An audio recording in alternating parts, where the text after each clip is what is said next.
This is what I'm feeling like. Da, da, da, da. Let me tell you what I'm feeling like.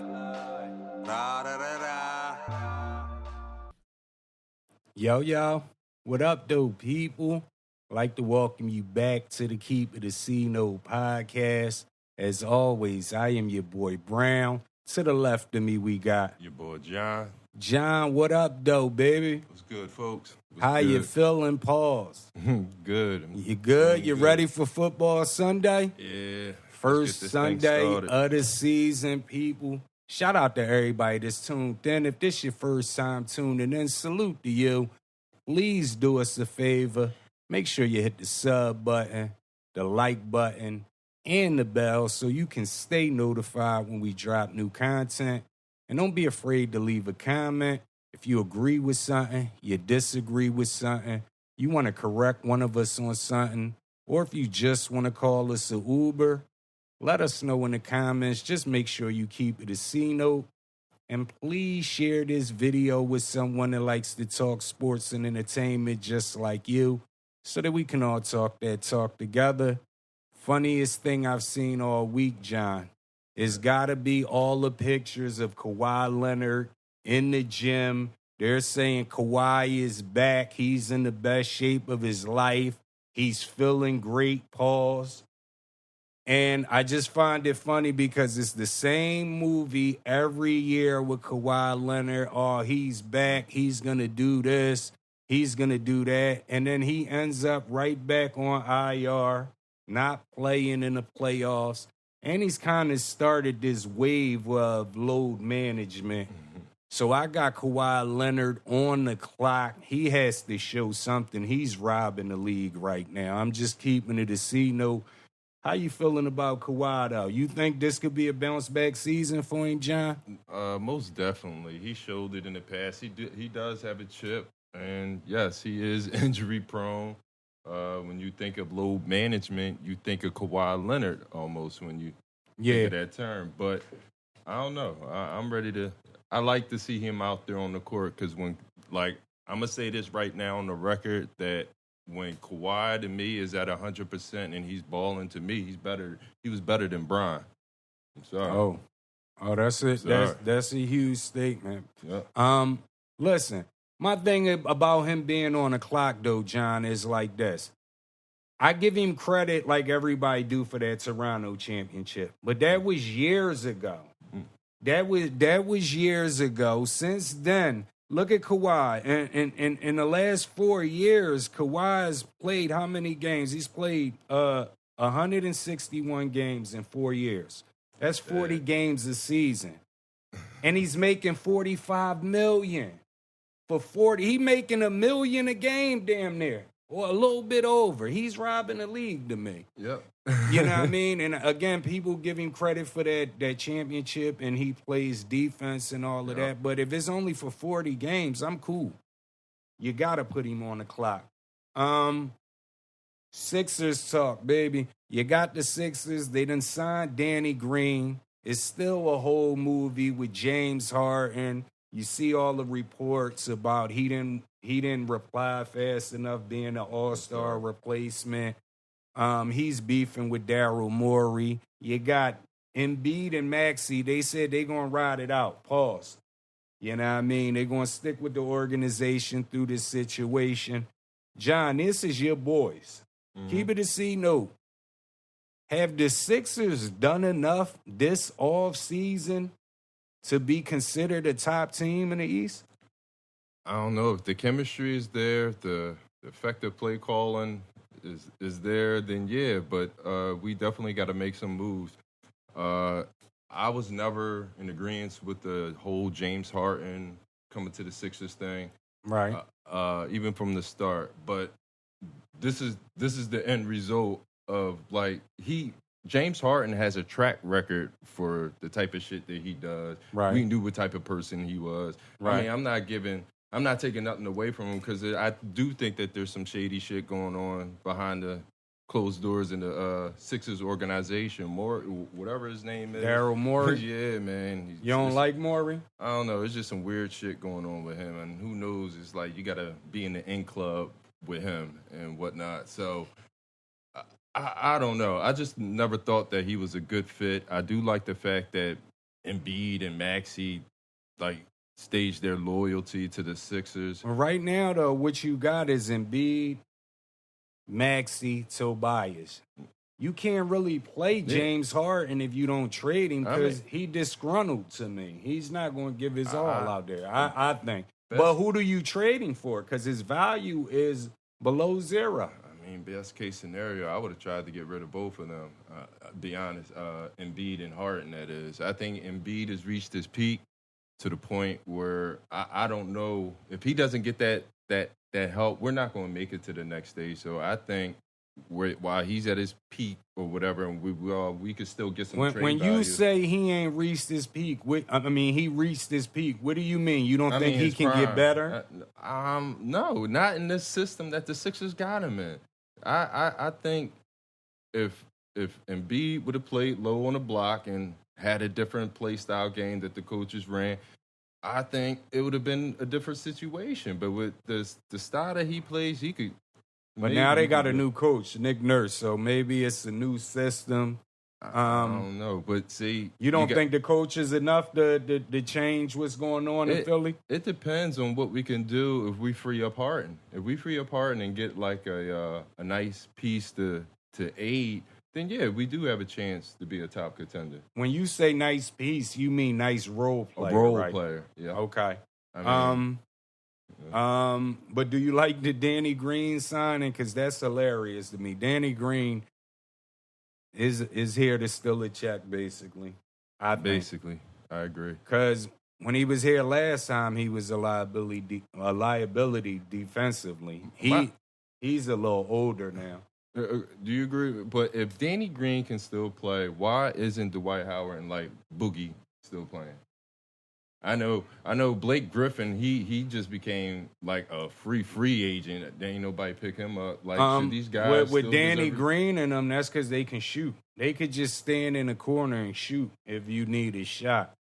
You know what I mean? I don't think they think Dwight and them can do that, Boogie Cousins. To me, I'm gonna say this. Boogie could. I'm gonna say this respectfully, but I know a lot of people say this about Boogie, but come on, man. Boogie was done when he was in the NBA. He already couldn't jump. Listen, he already couldn't jump before the injury. That injury tore him out the frame, man. I didn't see Boogie, like, even when he was on Golden State, he was missing so many bunnies because he didn't have no lift. He can't guard nobody. He can still produce. He lost his step, but he can still produce. We seen what he did on Denver when they gave him the time. But let me ask you this though, because with some of these guys just got that arrogance. I'm who I was already, so I'm not gonna be a role player. Do you think that could be the case with Boogie?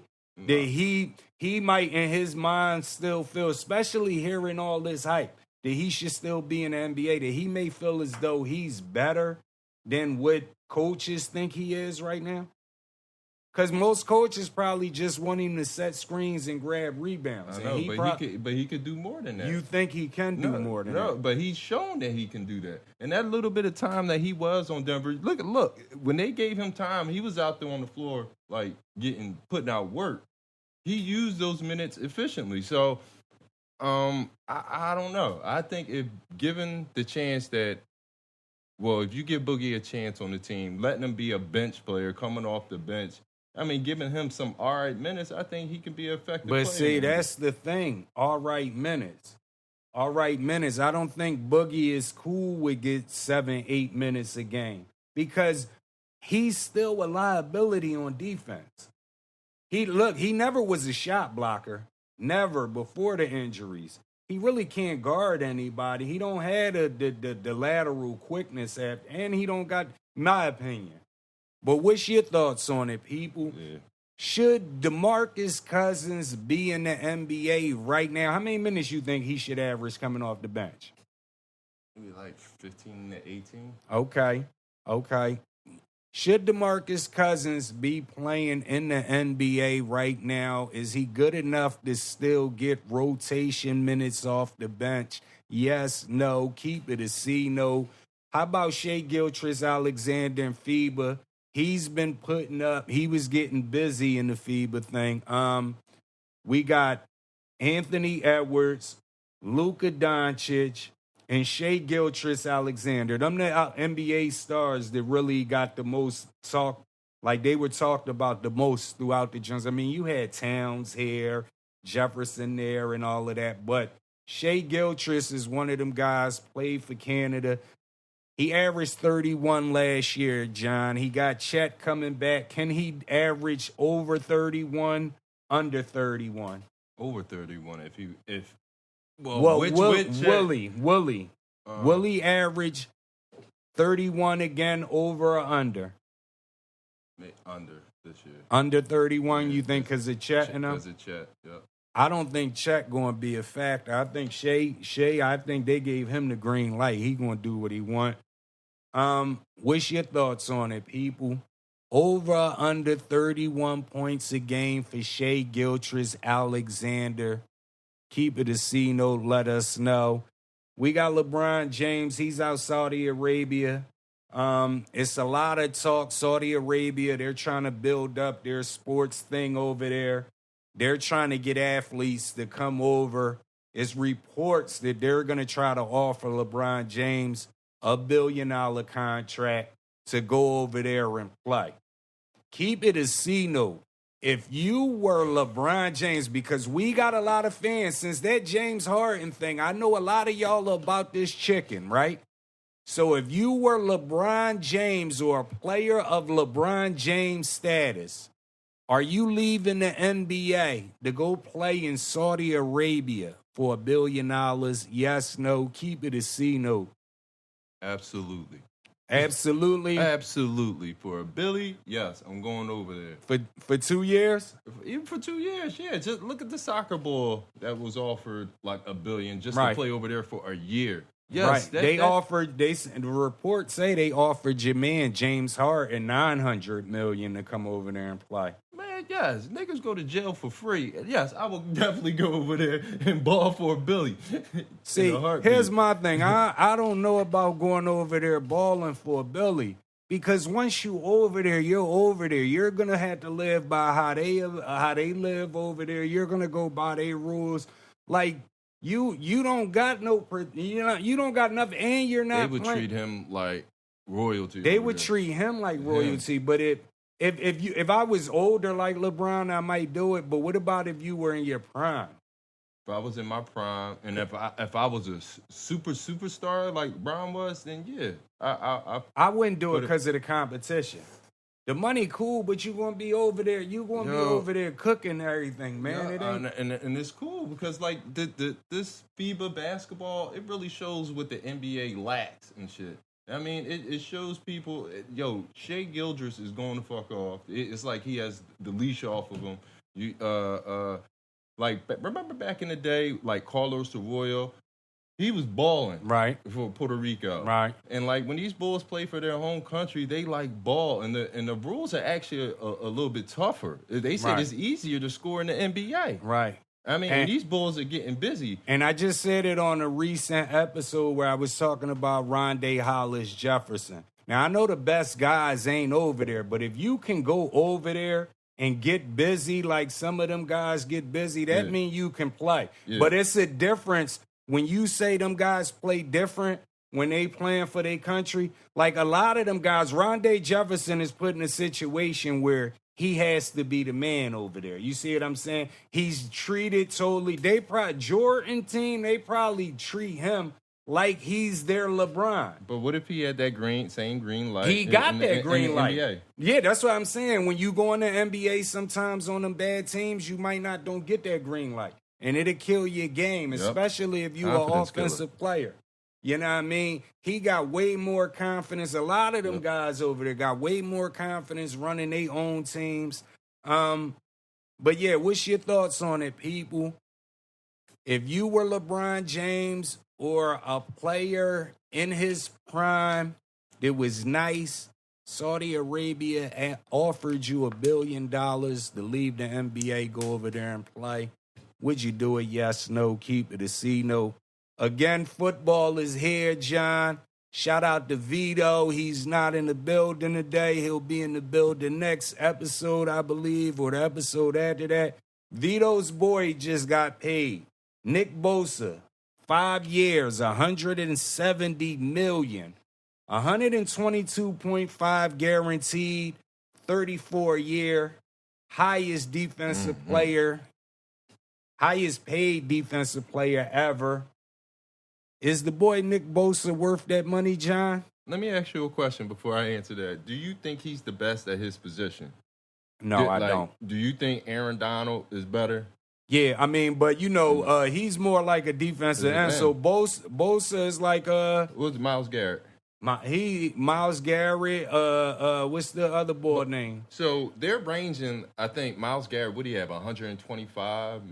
Don't quote me, but I think it's like an 120s. And then Aaron Donald, his was like 130 something. Yeah. I think.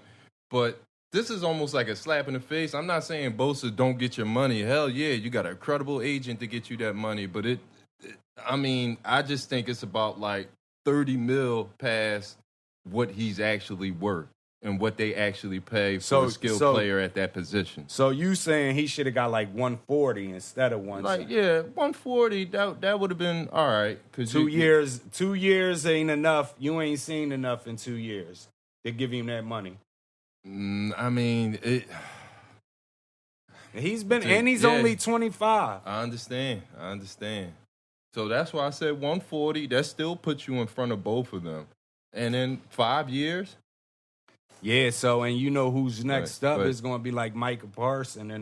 Yep. Then you got T.J. Watt. He passed T.J. Watt. So Nick Bosa definitely got that paper. So he opened up a door for these guys. Now Micah is going to be the next one. When he cash out, he going to be the highest paid if he don't get hurt. But listen, though.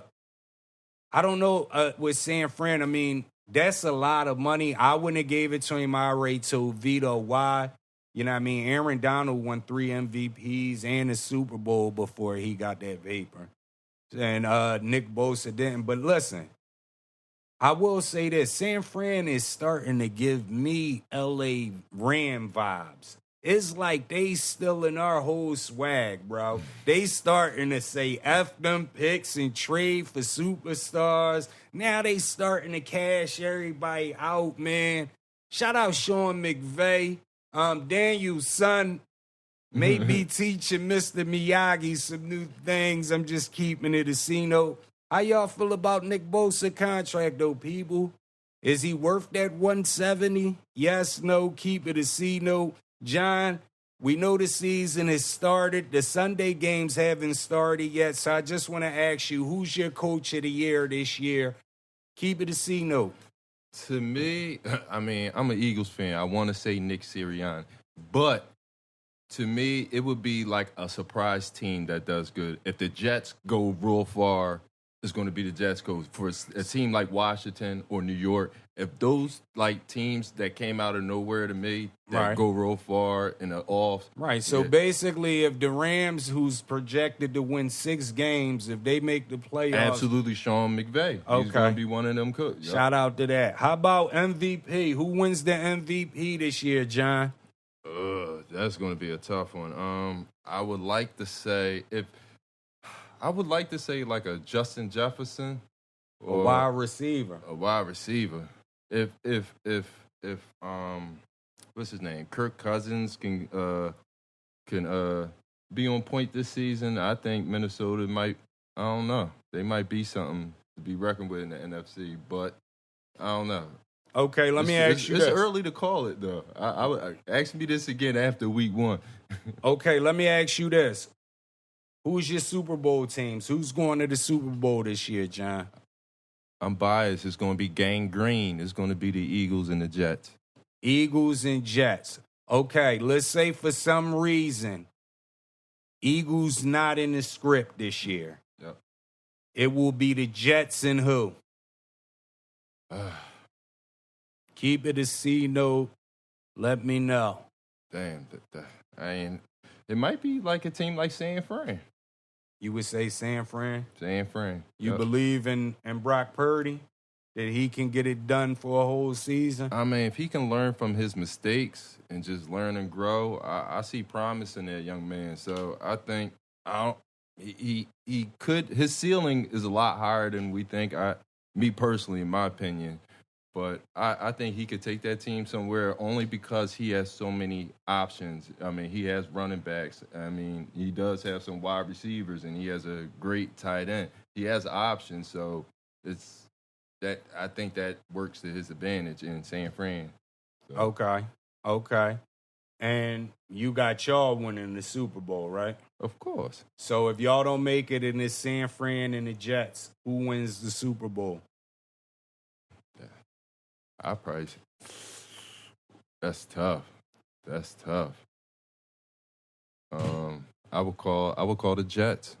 The Jets? Yeah. The upset. San Fran just can't get it done? They ain't gonna get it done. Sorry. Hey, listen.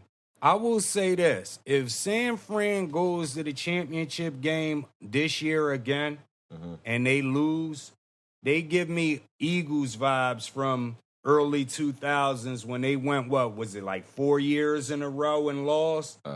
Because if the Niners lose, if they go to championship game and lose again, I think that'd be 3 years in a row they lost. Because they lost to us, they lost to y'all. Yeah, that'd be 3 years. Well, if they don't do anything this year, then, I mean, I would place the blame on Brock Purdy because he has the options and the weapons. You can't put it on him. What if dudes start getting hurt? Then that's a different story. Okay. Yeah. Let me ask you this, though. Fantasy football.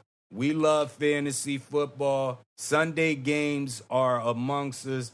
John, give me one player that you're starting on fantasy football this week that if they got them and they're watching, they need to start them too. Who you got? I'm going to say Garrett Wilson, to be honest. Against Buffalo. I think they have a great chemistry. I know that Buffalo got a crazy defense, but I think it's going to be a showcase game for the Jets. Okay. I would say Jahan Dotson against Arizona Cardinals. It looks like Dotson is Sam Howell's number one option. Not just that, though. I can't think of who's on Arizona's secondary. I think they lost their best guys, so I think Jahan Dotson gets busy. So Dotson, you think he's gonna get more of a bulk than Scary Terry McLaurin? I think, to me, it looked like Dotson more of the possession receiver. Like, you know what I mean? With Terry, you're going to get them quick screens. You're going to get bomb plays on the go route. You're going to get... But I think with Jahan Dotson, especially with turf toe, Scary Terry got turf toe. Yeah. That ain't no joke. That'll linger all year. So is there any promise in the quarterback Sam Howell? It could be, depending on how the offensive line look. The preseason is the preseason, but he looks sharp in the preseason, and he looks like he has that chemistry you saying Garrett Wilson and Aaron Rodgers got. Mm-hmm. I think Dotson and Sam Howell got that same chemistry.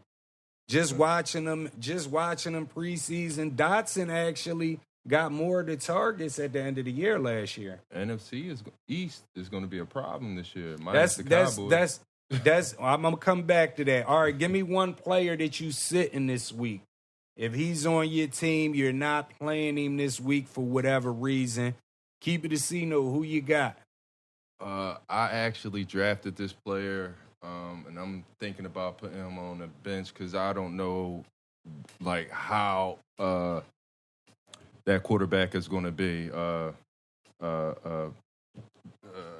I'm talking about Mike Evans. Mike Evans? Yeah. Wide receiver? Yeah, wide receiver from Tampa Bay. Okay. Because you talking Baker Mayfield. Oh, yeah, Baker. Because I have yet to see too much with them, too, and I know that Mike Evans is going under something with his contract and trying to get a better deal.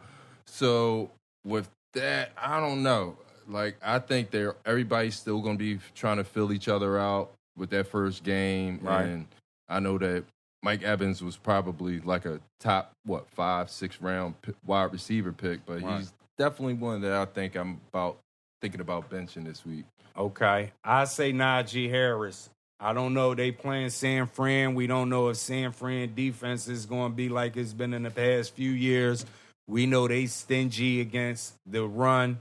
Najee Harris, this will make it a break a year for him, but I think he may have a rough game against them, even especially since he don't really catch out the backfield. So I wouldn't start Najee Harris this week against San Fran.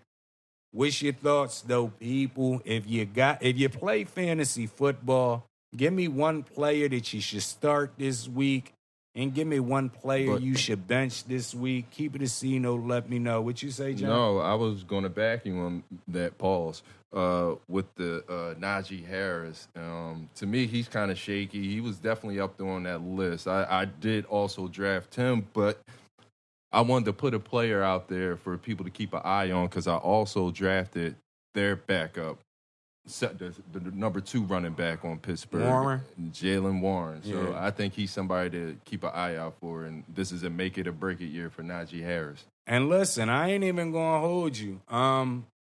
New England Patriots, they're saying their defense is loaded. It's a new system. I mean, not a new system, but you got new pieces in Philly. I wouldn't start DeAndre Swift this week neither against New England because I don't know how to. I would need to see 1 week of how they play, especially if New England defense is how they're saying it's going to be. And then the Eagles, they got so many running backs that they're going to play. And that too, right. That's what I'm saying. So we don't know if it's going to be one of them physical games where you got to play Rashad Penny more. We don't know, so I would stay away from him too. Yeah. But let's pick a couple games from Sunday. We got San Fran at Pittsburgh. Keep it a C note. Who wins that game? Pittsburgh. Why you say Pittsburgh? I don't know. I got a feeling in the Steelers this week. Year? Just this week? No. Actually, this year. My bad. I think they're going to be a force to be reckoned with. They got a nice wide receiver core. I have to take another look at their defense, but if this running back situation pans out for Jalen Warren, I think he's going to be the next star. I think, and I always get the wide receiver and that quarterback's name mixed up because Pickett. Yeah, Pickett is the quarterback. Yeah, but I think they have a good chemistry going right now. So yeah, that's why I'm going with them. It's just a gut feeling. I'm taking Pittsburgh, too. You got, even though I said I wouldn't start Najee Harris, you don't know if Nick Bosa going to play, if he's in rhythm or not. I was reading a little bit of stuff saying that San Fran's secondary may be a little shaky this year. So that might play a factor with the George Pickens thing. But I'm just going Pittsburgh. They're in Pittsburgh. I think they hold it down. Mike Tomlin gets the win. How about Cleveland at Cincinnati? Who wins that game? Keep it a C note. Let me know. It's going to be a tough game, but I'm still going to give it to Cincinnati. Okay, I agree with you. I'm going Cincinnati as well. We got Green Bay Packers at the Chicago Bears. Who wins this game? Keep it a C note. I actually want to see the Bull Love do good for Green Bay, but of course I'm taking Chicago. I'm taking Chicago too. Jordan Love, both his receivers, Watson and the boy Dobbs, whatever. They both got hamstring injuries. I'm taking Chicago to win that game. Sunday Night Football. 2 of your rivals play. We got the Dallas Cowboys at the New York Giants. Who wins this game? Keep it a C note. The Giants. I'm going to Giants as well. I don't know. I think Daniel Jones is going to have a good year this year. I think Darren Waller is going to be a monster this year. Yep. But yeah, football season is here. Real quick, we got Errol Spence. He triggered his rematch clause against Bud. So the rematch is a go. Bud gets to pick the weight class. How you feel about the rematch, John? If I'm Spence, I'm definitely getting that rematch too. This is a payday for him, and I don't see him boxing too much longer, so he might as well get another big fight out of this and then call it a day. So you saying get the big payday even if you risk your eye or more nerve damage or anything. You saying just get that payday? I mean, that's going to be the best payday if he wants to continue boxing. Like, Right. if he's going to continue boxing, you might as well go for the gusto. I mean, that's just the big. You might as well get the biggest moneymaker. I mean, and train this goddamn time. There's rumors going on that him and his trainer don't see eye to eye on taking I wouldn't his see rematch. eye to eye either after that last fight. That was horrible. Do you think going up to 154 is going to change anything? It might change it a little bit, but I think the result was still going to be the same. Yeah, I think no matter what weight class they're at, Bud is just too fast for him. And being stronger at 154 is still not going to stop Bud from punching you a bunch of times. Yep. That's not going to help with your speed. I'm just keeping it a C note. How about P. Diddy? They saying Diddy gave all of their art, all his artists from Bad Boys, their publishing back. What's your thoughts on it? Keep it a C note. I don't know what to think of this because he passed up on a big check. A big check for this. And I don't know if he's trying to clean up his image. I don't know. To me, this ain't like P. Diddy, but I mean, it's what's up. I'm happy for Mace and all the artists. Right. And all that. That's now, what's up. Let me tell you a couple interesting things about it. Yeah, he passed up the money. You got a former artist, I think his name, Mike Curry is his name, Mark Curry. Mm-hmm. Mark Curry is saying that the publishing isn't worth nothing now. Only like the bigger artists like Mace, because their music don't really get played that much. He said a guy like G Depp will probably get like $300, $400 a month off the royalties. Yeah. So he's saying that P. Diddy burnt it out, and when Diddy told him he was giving him back, he's like, I don't want him back. Just give me a check. But Diddy wouldn't give him a check. Also, a lot of people are saying that this is a publicity stunt because Diddy has this lawsuit going and he wants the folks to rally behind him. There you go. You know what I mean? So I'm hearing the publicity stunt thing as well. Guy like Mason, because Mace music still get played, so he probably get a couple thousand off of them royalties. But what was major, though, is that he turned down that huge check. Because it definitely was a huge check. And to get them Jones back for nothing, regardless of what Mark Curry's saying, yeah, it may be some artists that they publishing not worth nothing, but he still could have sold that whole collection, you know what I mean? He gave the Biggie collection to the Biggie Yeah. estate. So what I'm saying, you can't be mad because you low on the totem pole. You wasn't on that many hits.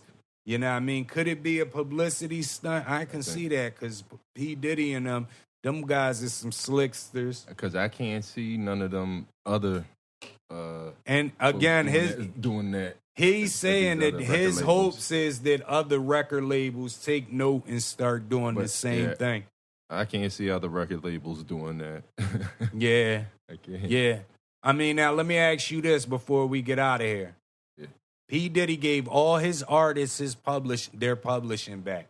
Irv Gotti sold his whole catalog and only gave Ja Rule a million or some millions, he said. Which one was the better move? Which one was the shady move? That was definitely shady on Irv Gotti tip. So even if it is a publicity stunt with Diddy, you still giving him more credit because he actually gave it back? Yeah, I'd still give him credit for that. But I know that there's something behind it, but it was still the right thing to do. Right, yeah. Diddy, Irv Gotti a crumb for that. For actually admitting that he sold it for all that and only gave Ja something. Yeah. Like, even though he's still heartbroken or he don't deal with Ashanti, she deserves a portion of that money. She deserves a portion too, yeah. Yeah, because we not going to act like when 50 was first jumping on Ja Rule behind, pause. Ashanti kind of kept that label afloat. She was knocking out them hits. I know Ja was there from the beginning and he jumped it off the ground and all that. But Ashanti, for a while, she kept Murder Inc. afloat. She should have got a check. Agreed. I'm just keeping it a C note. We're about to wrap this episode up, people. We definitely appreciate everybody for tuning in. Again, if this your first time tuning in, salute to you. Please do us a favor. Make sure you hit the sub button, the like button, and the bell so you can stay notified when we drop new content. And don't be afraid to leave a comment. If you agree with something, disagree with something, you want to correct us on something, or if you just want to call us an Uber, let us know in the comments. Just make sure you keep it a C note. And please share this video with someone that likes to talk sports and entertainment just like you so that we could talk that talk together. As always, I am your boy Brown. To the left of me, we got your boy John. Please tell a friend to tell a friend to tell a friend to tell everybody. Keep it a C note. We holla at y'all. This is what I'm feeling like. Da, da, da, da. Let me tell you what I'm feeling like. Da, da, da, da.